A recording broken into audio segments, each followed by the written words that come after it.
ini kita akan membahas tentang adaptasi dan transformasi koperasi dan UKM untuk tahun 2021. Tapi sebelumnya kami akan laporkan apa yang sudah kita lakukan agar UMKM Indonesia dapat bertahan pada saat pandemi tahun 2020 yang lalu. Seperti tadi sudah disampaikan oleh Pak Menteri pada saat keynote speech bahwa pandemi COVID 2020 sangat memberikan dampak yang luar biasa kepada UKM Indonesia. Kami coba cuplik beberapa data atau hasil survei dari Bappenas dan Kuota Data Insight Center. Di sana dinyatakan bahwa lebih dari 80% UMKM Indonesia merasakan bahwa permintaan akan produknya menurun akibat dari daya beli masyarakat yang menurun karena PHK maupun PSBB. 42% UKM menyatakan bahwa mereka terpaksa memberhentikan sebagian tenaga kerjanya dan lebih dari 30% UKM mengurangi operasional bisnisnya karena mengikuti peraturan PSBB di daerah masing-masing dan sekitar 46,5 sampai 52,3% itu UKM terpaksa melakukan efisiensi dengan mengurangi biaya listrik, gas, air, dan komunikasi. Hasil survei ini juga menunjukkan, ini yang juga mengharu-birukan, pada bulan April pendapatan UMKM Indonesia mencapai titik nadir, titik terendah, di mana 56,8% menyatakan bahwa kondisi usaha bisnis mereka sangat buruk. Tetapi inilah UKM Indonesia, mereka tidak bisa diam terus, mereka tetap harus bergerak, mereka tetap harus berbisnis, karena mereka membutuhkan uang untuk kebutuhan hidupnya. Sehingga mereka melakukan adaptasi, dengan terhubung dengan digital, di mana 68% mereka mencoba belajar atau melakukan penjualan secara daring. Dan 80% dari mereka, UKM Indonesia itu sangat disiplin untuk melakukan protokol kesehatan di dalam proses bisnisnya. Ini hal yang baik. Next, selama pandemi tentu mereka menghadapi masalah dan mereka mengharapkan sesuatu yang dapat membantu mereka menyelesaikan masalah dan bertahan di pandemi. Yang pertama itu 68,71% mereka membutuhkan dukungan keuangan karena mereka membutuhkan cash flow untuk tetap bertahan dan menjalankan bisnisnya.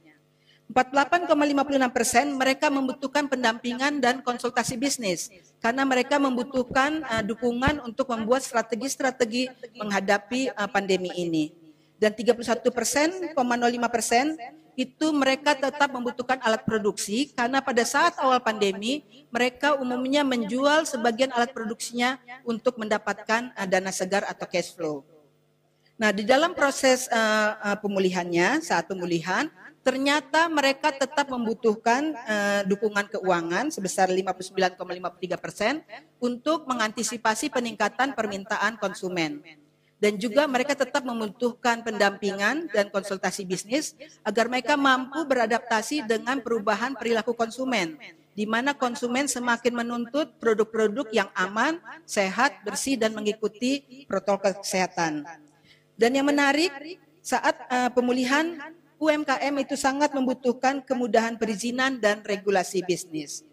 Nah, untuk mengantisipasi atau memenuhi permintaan para UKM agar mereka mampu bertahan di masa pandemi ini, pemerintah bergotong royong untuk bekerja sama, berkolaborasi, memberikan dukungan kepada UMKM. Dan di awal pandemi, pemerintah menggulirkan program pemulihan ekonomi nasional dan khusus untuk UMKM, program ekonomi nasional nilainya itu 123,46 triliun dan khusus untuk UMKM Indonesia pemulihan ekonomi nasional diberikan dalam bentuk subsidi bunga, PPh final itu ditanggung oleh pemerintah, restrukturisasi kredit dan pemberian kredit investasi kepada koperasi melalui LPDB. Inilah ruang yang diberikan oleh pemerintah agar UKM punya dana segar, cash flow untuk tetap menjalankan bisnisnya. Di dalam membuka peluang pasar, pemerintah juga berusaha membuka pasar dengan mengglorifikasi atau mencanangkan gerakan Bangga Buatan Indonesia. Pemerintah mendorong bangsa Indonesia untuk bangga dan membeli produk UMKM Indonesia. Dan untuk itu pemerintah mendorong sampai bulan Oktober 3,4 juta UMKM baru terhubung dengan digital ekonomi sehingga mereka mampu menjual produknya secara online. Yang terpenting dan menarik, dan ini sangat diterima oleh UMKM, bahwa pemerintah mendorong dirinya untuk menjadi pembeli dari produk UMKM Indonesia. Pemerintah mengalokasikan anggaran 303 triliun agar UMKM Indonesia bisa menjadi penyedia bagi barang dan jasa yang dibutuhkan oleh pemerintah pusat maupun pemerintah daerah melalui aplikasi Bela Pengadaan, LPSE, dan laman UMKM. Pemerintah juga mendorong BUMN untuk membeli barang-barang UMKM Indonesia dengan mengalokasikan anggaran sekitar 35 triliun. Inilah peluang atau captive market yang bisa diraih oleh UMKM selama pandemi. Dan ini akan terus dikembangkan dari tahun ke tahun dan jumlahnya akan meningkat. Selain itu, pemerintah juga bekerja sama berkolaborasi dengan perusahaan swasta, BUMN lainnya untuk membeli APD produk UMKM Indonesia, terutama APD non-medis. Ini sangat membantu UMKM saat pandemi. Juga membeli bahan kebutuhan pangan dari koperasi dan UKM dan menjualnya di masyarakat, di konsumen kota dengan harga yang dapat dijangkau sehingga kondisi ekonomi bisa terbantu. Dan terakhir, harapan UMKM Indonesia agar ada kemudahan perizinan. Pada saat pandemi, pemerintah berupaya menyelesaikan Undang-Undang Cipta Kerja, sehingga ada jaminan kemudahan perizinan, kemudahan regulasi yang ramah bagi UMKM, dan juga dukungan finansial dan sertifikasi produk-produk UKM. Inilah yang dilakukan oleh pemerintah untuk mendukung UMKM Indonesia tetap bertahan di masa pandemi. Next. Nah, kita berharap pandemi tetap segera berakhir. Hanya kita belum tahu, ini hak yang Maha Kuasa, tetapi pemerintah mengajak semua komponen, kita semua untuk tetap semangat, bergerak, dan bersiap untuk menghadapi new normal baru.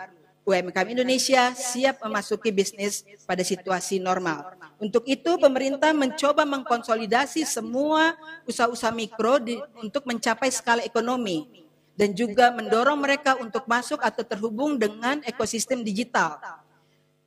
Baik di proses produksi maupun di pemasarannya, dan juga melakukan upaya-upaya riset and design hingga menghasilkan produk-produk yang kreatif dan inovatif sehingga disukai oleh konsumen, dan juga mendorong pengelolaan secara terpadu sehingga ada transformasi tadi dari informal ke formal, transformasi digital, termasuk transformasi mendorong UKM untuk masuk di dalam rantai pasok global.